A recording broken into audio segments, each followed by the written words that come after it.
سلاحنا كان أحلامنا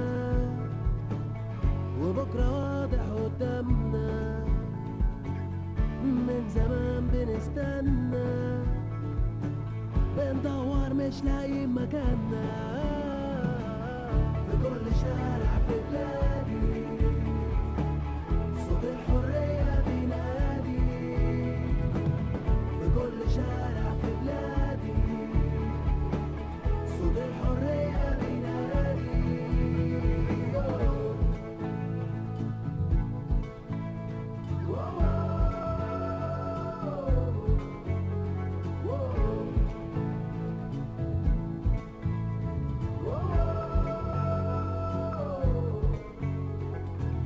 رفعنا راسنا في السماء والجوع ما بقاش بيهمنا، اهم حاجة حقنا ونكتب تاريخنا بدمنا.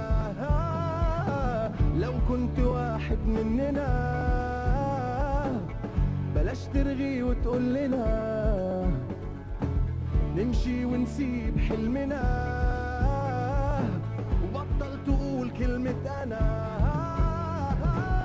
في كل شارع في بلادي صوت الحرية بينادي، في كل شارع في بلادي صوت الحرية بينادي. أيادي مصرية سمرة ليها في التمييز، ممدودة وسط الزئير بتكسر البراويز. طلع الشباب البديع قلبوا خريفها ربيع، وحققوا المعجزة صحوا القتيل من القتل. اقتلني قتلي ما هيعيد دولتك تاني، بكتب بدمي حياة تانية لأوطاني. دمي ده ولا الربيع الاتنين بلون أخضر، وببتسم من سعادتي ولا أحزاني. في كل شارع في بلادي صوت الحرية بينادي، في كل شارع في بلادي صوت الحرية بينادي. في كل شارع في بلادي صوت الحرية بينادي، في كل شارع في بلادي صوت الحرية بينادي. في كل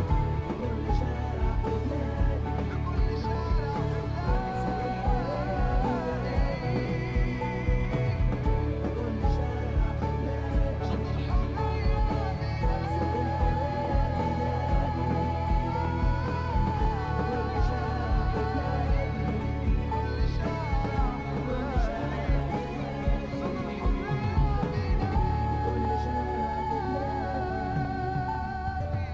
صوت الحرية بينادي.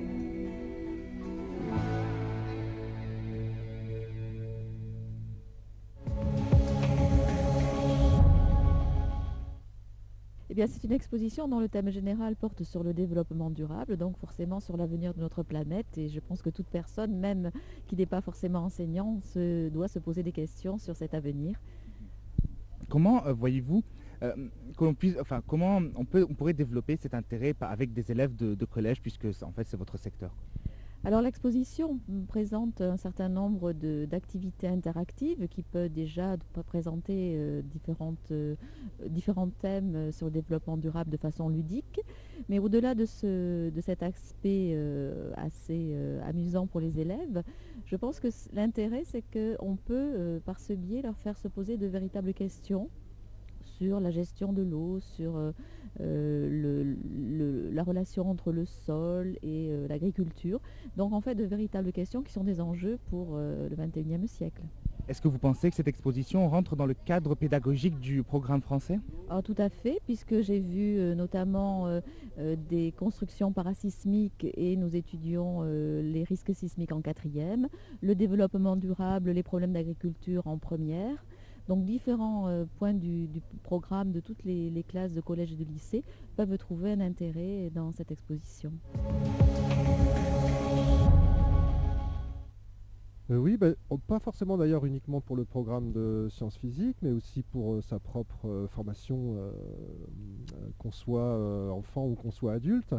Donc, ce qui est intéressant dans l'expo, en dehors du fait qu'il y a des éléments qui sont tout à fait dans notre programme de sciences au lycée, qu'est-ce que j'ai pu voir? Oui, la circulation des courants, comme le Gulf Stream, toutes les ondes sismiques et toutes les interrogations en fait. C'est surtout intéressant pour que des élèves déjà puissent prendre connaissance d'une exposition, puisqu'il y a différentes activités. Chaque élève peut soit conduire son parcours seul, soit être guidé par un animateur. Et il va retrouver dans pas mal de postes un questionnement qui est propre aux sciences physiques. Oui, donc il y a énormément de questions, puis énormément de réponses aussi qui sont apportées par l'exposition. Donc, vous êtes un expert de l'enseignement, vous savez combien, ça fait de nombreuses années que vous êtes avec les collégiens. Mais quand même, vous avez l'expérience avec les élèves de collège. Est-ce que vous pensez que la façon dont cette exposition a été mise en place pourrait les intéresser? Serait-elle ludique pour eux? Alors, ça peut s'adresser aux élèves de collège, mais pourquoi pas aussi aux élèves de lycée, parce qu'il y a un questionnement qui est aussi intéressant pour les élèves de lycée. Je pense qu'il est important que les élèves soient conduits par un animateur. Parce que pour certains postes, on a, pour les élèves notamment de collège, besoin d'avoir d'autres informations que celles qui sont dispensées dans les ateliers ou dans les différents postes de l'exposition. Voilà. Malheureusement, ce sera une des seules expositions en langue française dans ce centre pour l'enfant. Les expositions sont malheureusement en arabe et en anglais. Est-ce que malgré tout, on ne pourrait pas essayer de développer davantage l'intérêt des élèves pour ce musée de l'enfant? Tout à fait, d'autant que pour la plupart de nos élèves, l'anglais et l'arabe est parfaitement maîtrisé. Ça pose peut-être plus de problèmes pour moi, qui a un niveau d'anglais un niveau d'anglais un peu extraordinaire, un niveau d'arabe inexistant.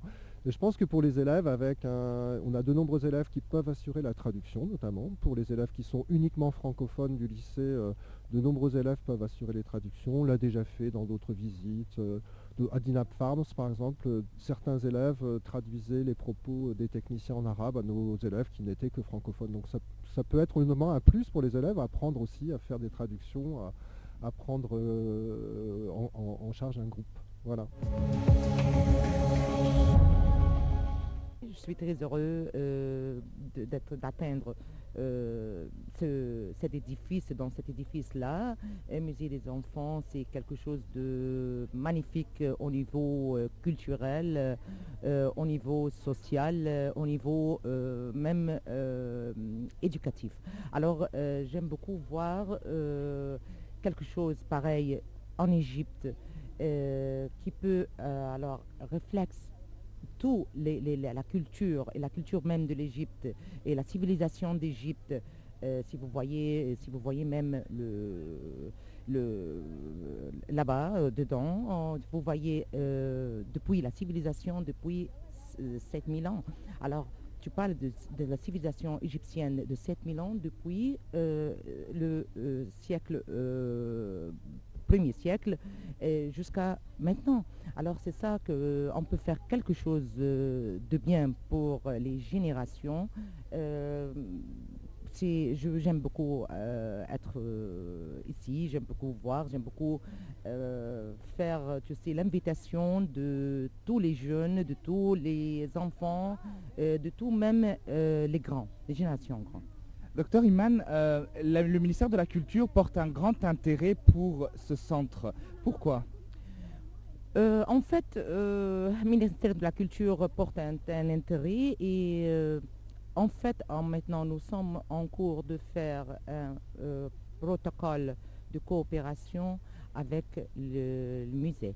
Et alors, nous sommes maintenant à la fin, jusqu'à maintenant, nous sommes jusqu'aux signatures de Son Excellence le ministre pour faire coopération, en cas de coopération entre le ministère et le. On va faire un cas de coopération culturelle, de provider tous les événements culturels qui peut on organise et fait l'organisation des événements pour le musée ici. On va faire des traitements, des cours de traitement, on va faire des cours éducatifs culturels pour les enfants, On va faire des cours d'art, des ateliers d'art. Pour les enfants, on va faire intervenir des professeurs, des experts des arts pour faire des ateliers ici pour les enfants. Alors, tous les mains sont ouvertes pour cet édifice que je le vois ça ici.